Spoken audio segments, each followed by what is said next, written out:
আসন্ন ICC champions ট্রফিকে সামনে রেখে বাংলাদেশ দলে তামিম ইকবালকে চেয়েছিলেন অধিনায়ক নাজমুল হাসান শান্ত।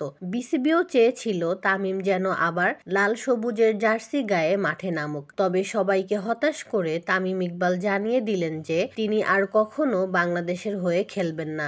10 জানুয়ারি শুক্রবার তামিম ইকবাল তার ভেরিফাইড সামাজিক যোগাযোগ মাধ্যম ফেসবুকে এক পোস্টের মাধ্যমে তার আন্তর্জাতিক ক্যারিয়ারের ইতি টানার ঘোষণা দেন। তামিম বলেন, আন্তর্জাতিক ক্রিকেট থেকে দূরে আছি অনেক দিন ধরেই, সেই দূরত্ব আর ঘুচবে না। আন্তর্জাতিক ক্রিকেটে আমার অধ্যায় শেষ।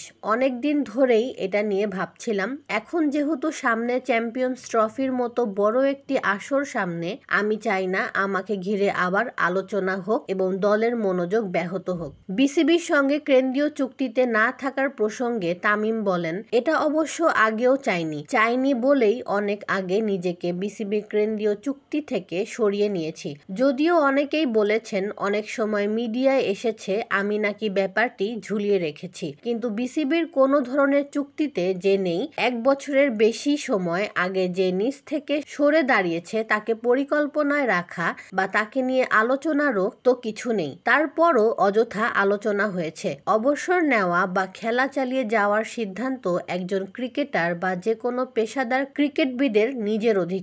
আমি নিজেকে সময় দিয়েছি, এখন মনে হয়েছে সময়টা এসে গেছে।